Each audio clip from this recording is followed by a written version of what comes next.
Hello students, welcome to Electro classes. One step ahead for learning where we help you to achieve your goals.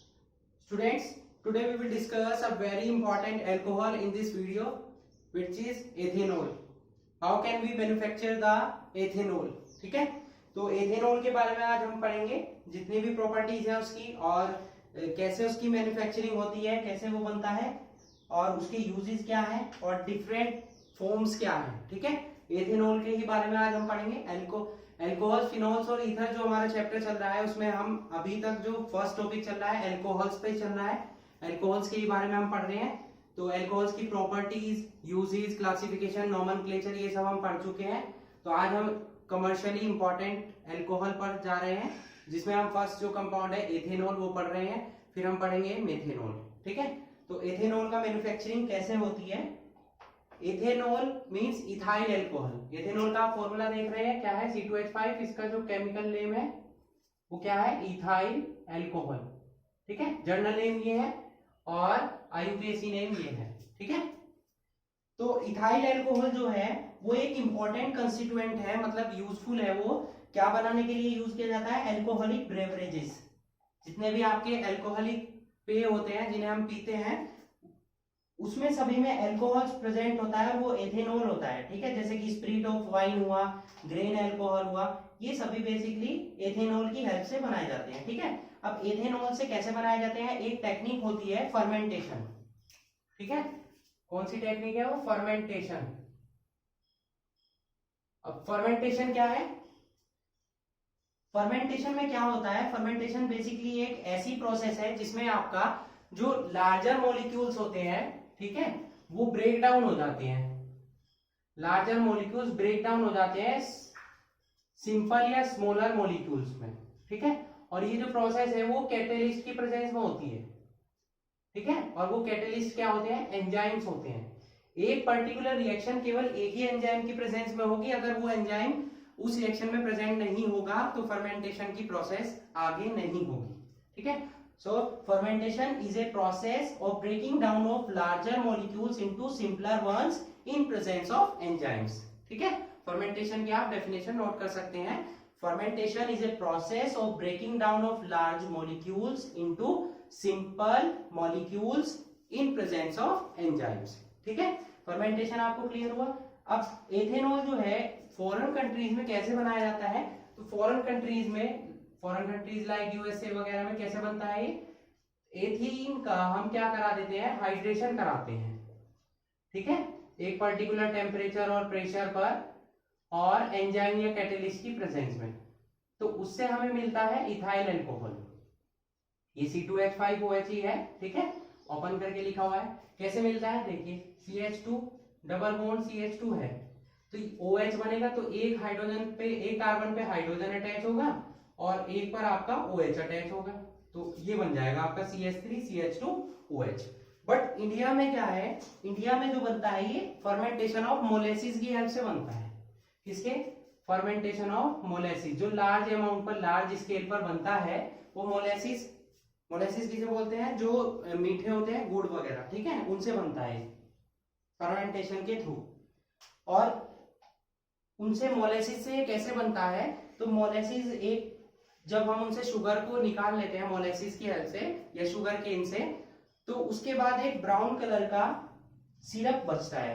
ठीक है, brown colour का, dark brown colour का, जिसको हम हिंदी में शीरा बोलते हैं. ठीक है, तो उसका क्रिस्टलाइजेशन जब हम शुगर का करा लेते हैं तो उसके बाद जो हमें वो ब्राउन कलर का सिरप मिलता है उसमें 40% आपकी शुगर प्रेजेंट होती है. ठीक है, तो उससे क्या है, उसका फर्मेंटेशन हम जब कराते हैं तो हमें एथेनॉल मिलता है. एक मेथड तो आपका ये हुआ, और भी बहुत से मेथड है, जैसे कि आप ग्रेप्स से भी बना सकते हैं. ग्रेप्स में शुगर प्रेजेंट होती है, फ्रक्टोज. ठीक है, तो फ्रक्टोज की हेल्प से भी हम उसका फर्मेंटेशन करा के बना सकते हैं एथेनॉल. सिमिलरली ऐसे ही शुगर बीट्स होती हैं, चुकंदर, उससे भी अल्कोहल का फॉर्मेशन होता है एथेनॉल का. और इसी तरीके से कुछ स्टार्ची मटेरियल्स होते हैं जिनमें की स्टार्च प्रेजेंट होती है. स्टार्ची मटेरियल मींस जिनमें स्टार्च प्रेजेंट हो, जैसे कि आपका पोटैटो हो गया. ठीक है, और आपके मेज हो गया. ठीक है, ये सभी कंपाउंड्स क्या है, इनमें स्टार्च प्रेजेंट होती है. जैसे कि पोटैटो हो गया, राइस मेज हो गया या राइस हो गया, राइस में भी आपका क्या प्रेजेंट होता है, स्टार्च, या बार्ले है, ये सभी क्या है आपको पता होगा, पोटैटो, मेज, ये तो पता ही होगा ना, मक्का, जौ, चावल, इन सब से इनमें स्टार्च प्रेजेंट होता है। तो स्टार्च की हेल्प से हम क्या बनाते हैं, एथेनॉल का फॉर्मेशन होता है। ठीक है, तो यहाँ पर इंडिया में जो बेसिकली यूज होता है, मैंने आपको बताया मोलेसिस, फर्मेंटेशन ऑफ मोलेसिस की हेल्प से हम क्या बनाते हैं, एथेनॉल। और स्टार्ची मटेरियल्स जिनमें पोटैटो है, मेज है, राइस है, बार्ले है, और भी है बहुत सारे कंपाउंड जिनमें स्टार्च प्रेजेंट होता है, ये यूज होते हैं एथेनॉल के फॉर्मेशन में। ठीक है, तो आई होप आपको क्लियर हो गया होगा कि फर्मेंटेशन क्या होता है, एथेनॉल का फॉर्मेशन इंडिया में कैसे होता है और फॉरेन कंट्रीज में कैसे होता है। ठीक है, तो अब हम देखेंगे रिएक्शन की, रिएक्शंस के थ्रू आप एथेनॉल का फॉर्मेशन कैसे होता है इंडिया में। ठीक है, तो यहाँ पर जो हमने आपको बताई है रिएक्शंस, वो रिएक्शन दो टाइप की बताई है। एक तो आपकी शुगर वाले जो कंपाउंड्स हो, मोलेसिस, और एक बताइए स्टार्ची मटेरियल्स। तो वन बाय वन दोनों की रिएक्शन देख लेते हैं। ठीक है, तो रिएक्शन में आपके क्या होगा, पहले हम ले लेते हैं फर्मेंटेशन ऑफ शुगर या सुक्रोज, फर्मेंटेशन ऑफ शुगर। अब शुगर का फॉर्मूला क्या होता है कि शुगर का फॉर्मूला आपको पता होगा, C12H22O11, ये आपका शुगर है, कहां से मिला है, मोलेसिस से। मोलेसिस में आपका जब ब्राउन कलर का सिरप है उसमें मैंने आपको बताया 40% शुगर प्रेजेंट होती है।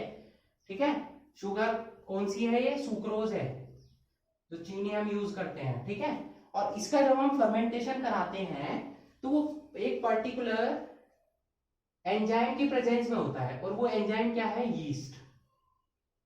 ठीक है, यीस्ट एंजाइम होता है, इसमें भी एंजाइम प्रेजेंट होते हैं, इन्वर्टेज, जाइमेज, माल्टेज, इसमें प्रेजेंट होते हैं। तो एक पर्टिकुलर रिएक्शन मैंने आपको बताया एक ही एंजाइम की प्रेजेंस में होगी, अगर उस एंजाइम की प्रेजेंस नहीं होगी तो वो रिएक्शन पॉसिबल नहीं है।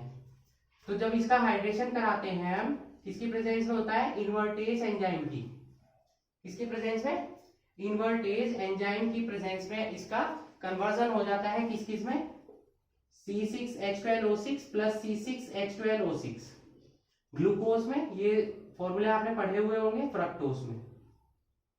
दोनों के फॉर्मूले सेम है बट ग्रुप अलग होते हैं, अभी हम ग्रुप नहीं पढ़ेंगे। ग्लूकोज और फ्रक्टोज का फॉर्मूला सेम है।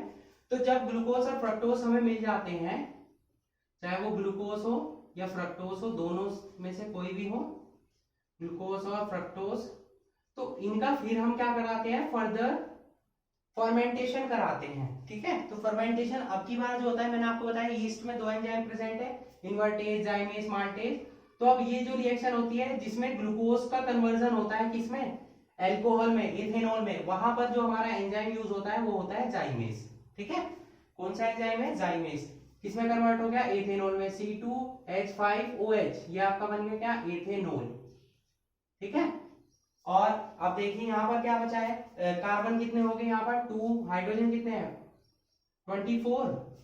ठीक है, तो 24 जब हो गए, ये तो ज्यादा हो रहे हैं। ठीक है, तो यहां से इसको दो हटाते हैं हम, यहाँ देखते हैं इसमें क्या बनता है, एथेनॉल और कार्बन डाइऑक्साइड बनती है। अब इसको बैलेंस करते हैं। ठीक है, यहाँ पर कितने हो गए, 6 है ना, यहाँ पर 2 से मल्टीप्लाई कर देंगे, 2 2 जा 4, यहाँ 2 से मल्टीप्लाई करेंगे, 6 हो गए कार्बन। अब हम देखते हैं हाइड्रोजन, 5 2 जा 10 प्लस 2 12 हो गए यहाँ पर। ऑक्सीजन 6, 2 और 2 2 जा 4, ये हो गया हमारे 6। तो इस तरीके से शुगर के फर्मेंटेशन के थ्रू इन्वर्टेज और जाइमेज एंजाइम की हेल्प से, पहले वो इन्वर्टेज एंजाइम की हेल्प से ग्लूकोज में कन्वर्ट होता है, ग्लूकोज या फ्रक्टोज में, और तब वो ग्लूकोज और फ्रक्टोज का हम फर्मेंटेशन कराते हैं in presence of zymase enzyme to convert it into ethanol. ठीक है, अब हम चलते हैं किस पर, स्टार्ची एसिड, स्टार्ची कंपाउंड्स पर, जैसे कि फर्मेंटेशन ऑफ स्टार्च। ठीक है, स्टार्ची मटेरियल मैंने आपको बता दिया, पोटैटो, राइस, मेज, बार्ले, ये सभी क्या है आपके, क्या है आपके, ये आपके स्टार्ची मटेरियल हैं। ठीक है, अब इसकी रिएक्शन कराते हैं हम। देखिए स्टार्च का जो फॉर्मूला होता है वो होता है C6H10O5 की पावर होल n। इसका रिडक्शन हो गया, यहाँ पर n मॉलिक्यूल है तो वाटर भी आपको कितने लेने होंगे, n मॉलिक्यूल ही लेने होंगे। अब जो रिएक्शन होती है वो होती है डायस्टेज एंजाइम की प्रेजेंस में, वहां था इन्वर्टेज, यहाँ है डायस्टेज। ठीक है, तो डायस्टेज एंजाइम की हेल्प से जो स्टार्च है आपका वो कन्वर्ट हो जाता है किसमें, इसमें शुगर में। एक तरीके की शुगर है माल्टोज, फॉर्मूला उसका वही है सेम, बट उनकी स्ट्रक्चर मैंने अभी आपको बताया, जैसे ग्लूकोज और फ्रक्टोज की स्ट्रक्चर अलग अलग है, बट फॉर्मूला सेम है। ये हमारा बन गया माल्टोस, ये भी एक तरीके की शुगर ही है आपकी, ठीक है। तो माल्टोस जब हमें मिल चुका है, क्योंकि यहाँ पर आपके n मॉलिक्यूल है स्टार्च के, n ही वाटर के, तो माल्टोस के भी n मॉलिक्यूल्स ही बनेंगे, ठीक है। तो माल्टोस का कन्वर्जन अब हम करेंगे किसमें, ग्लूकोज में। माल्टोस का कन्वर्जन होता है किसमें, ग्लूकोज में, और वो किस एंजाइम की प्रेजेंस में होता है, माल्टेस। माल्टोस का कन्वर्जन होगा माल्टेस एंजाइम की प्रेजेंस में, C6H12O6, ये 12 है यहाँ पर इसलिए मैंने 2 से मल्टीप्लाई करी, ये बन गया आपका ग्लूकोज। अब फिर रिएक्शन पहले वाली होगी, ग्लूकोज की रिएक्शन जब हम कराते हैं, किससे कराते हैं, किसकी प्रेजेंस में होती है, जाइमेस एंजाइम की, तो आपको क्या मिल जाता है, एथेनॉल और प्लस कार्बन डाइऑक्साइड गैस, ठीक है। तो इस तरीके से शुगर और स्टार्च जिनमें प्रेजेंट हो उनसे हम बना सकते हैं, इंडिया में जो बनती है एथेनॉल, इन 2 मेथड्स की हेल्प से बनती है, ठीक है। अब एथेनॉल क्या है, काफी यूज में यूज किया जाता है, काफी उसका यूज होता है, तो इसीलिए उसके यूज को कम करने के लिए उसकी डिफरेंट डिफरेंट फॉर्म्स बनाई गई हैं, ठीक है। अब हम पढ़ेंगे उन फॉर्म्स के बारे में one by one, okay. So please note it.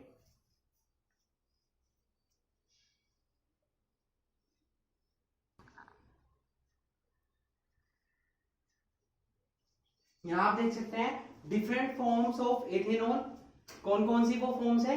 First हमने नोट की है रेक्टिफाइड स्प्रिट। रेक्टिफाइड स्प्रिट एक बेसिकली एक मिक्सचर होता है जिसमें कि आपका 95 अप्रोक्सीमेट 95% एथेनॉल होता है और 5% आपका क्या होता है, वाटर। और इसको कैसे करते हैं, मतलब कैसे प्रिपेयर करते हैं, जब हम एथेनॉल का डिस्टिलेशन कराते हैं तो हमें मिलता है रेक्टिफाइड स्प्रिट, ठीक है।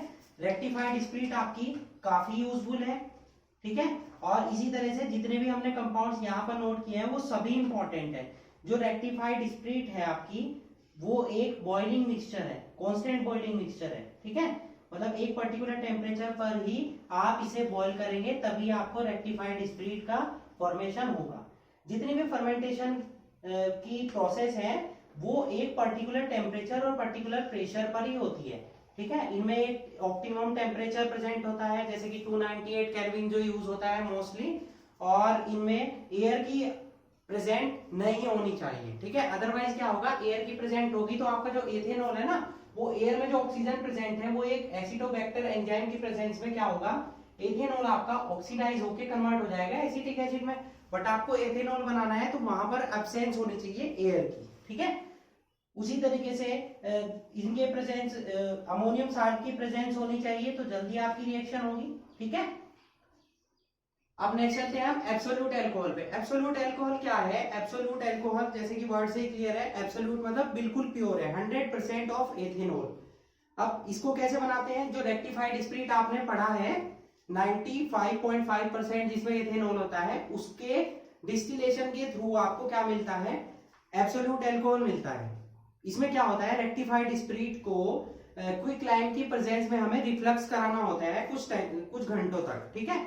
और रिफ्लक्सिंग के बाद हम उसका कराएंगे डिस्टिलेशन, तब हमें क्या मिलेगा, एक एब्सोल्यूट अल्कोहल मिलता है, ठीक है। इतना क्लियर हुआ आपको। नेक्स्ट चलते हैं हम नेक्स्ट इंपॉर्टेंट पॉइंट पर, मिथाइलेटेड और डीनेचर्ड स्प्रिट। इंपॉर्टेंट है ये। मिथाइलेटेड स्प्रिट क्या है, मैंने अभी आपको बताया था कि अल्कोहल जो है वाइन वगैरह के लिए काफी यूज किए जाते हैं पीने के लिए।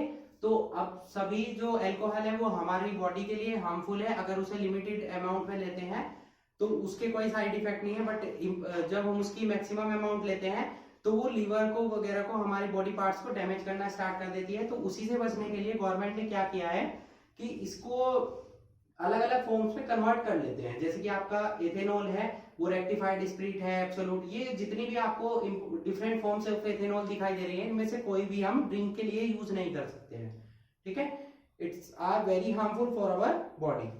तो मिथाइलेटेड स्प्रिट में क्या होता है, 90% आपका एथेनॉल प्रेजेंट होता है, 9% मेथेनॉल जो कि हम कल पढ़ेंगे नेक्स्ट लेक्चर में, और उसमें 1% पॉइजनस सब्सटेंसेस हम मिलाते हैं। वो पॉइजनस सब्सटेंसेस क्या होते हैं कि कलर के लिए हम कॉपर सल्फेट मिला देते हैं उसमें, या कोई भी डाई मिला देते हैं, पिरिडीन C5H5N जिसका फॉर्मूला होता है, ठीक है, उसे इंक्लूड करते हैं, वो पॉइजन का वर्क करती है इसमें, एसीटोन और मेथेनॉल, ठीक है। ये सभी कंपाउंड जब हम इनमें मिला देते हैं तो मिथाइलेटेड या डीनेचर्ड स्प्रिट रेडी हो जाती है जो कि ड्रिंक के लिए यूज नहीं की जा सकती है, ठीक है। नेक्स्ट है हमारा पावर एल्कोहल। ये आपका व्हीकल्स में यूज होता है। इसमें क्या होता है, 80% आपका पेट्रोल यानी कि गैसोलीन होता है और 20% उसमें एथेनॉल होता है। अब एथेनॉल जो है वो पेट्रोल में इजीली मिक्स नहीं होता है, ठीक है। आपने देखा होगा जैसे हम पेट्रोल डलाने जाते हैं, ठीक है, पेट्रोल पंप पे, तो वहां पे एक पैकेट में देते हैं, उसमें पैकेट में यही प्रेजेंट होता है पावर एल्कोहल जो हम यूज करते हैं, ठीक है।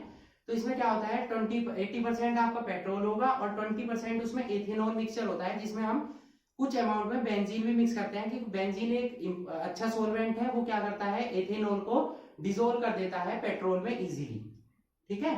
तो जब हम इसे यूज करते हैं अपने व्हीकल में, तो उसकी जो कंबस्टिबिलिटी होती है वो इंक्रीज हो जाती है, ठीक है। ये एज अ फ्यूल यूज होता है इंटरनल कंबस्टन इंजन में। क्लियर। और बाकी मैंने ये आपको बता ही दिया कि अगर आपको फर्मेंटेशन की प्रोसेस करानी है एथेनॉल की, तो उसमें ऑक्सीजन आपकी प्रेजेंट नहीं होनी चाहिए, अदरवाइज वो ऑक्सीडाइज हो जाएगा, जिसमें कन्वर्ट हो जाएगा एसिड में। तो इस तरीके से आज हमने पढ़ा कि फर्मेंटेशन कैसे होता है एथेनॉल का, हम उसे कैसे मैन्युफैक्चरिंग उसकी कैसे करते हैं, फर्मेंटेशन उसकी इंपॉर्टेंट प्रोसेस है जिसकी हेल्प से हम कर सकते हैं।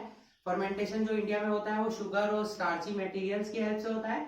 और फिर हमने पढ़ा different forms of ethanol. Okay, तो आई होप आपको एथेनॉल का टॉपिक अच्छे से क्लियर हो गया होगा, और इससे रिलेटेड जो भी क्वेश्चन एग्जाम में पूछे जाएंगे वो इन्हीं से पूछे जाएंगे। ओके, तो इन्हीं की आपको अच्छे से प्रैक्टिस करनी है। Okay, so that's it for today. Hope you enjoyed the video and thanks for watching.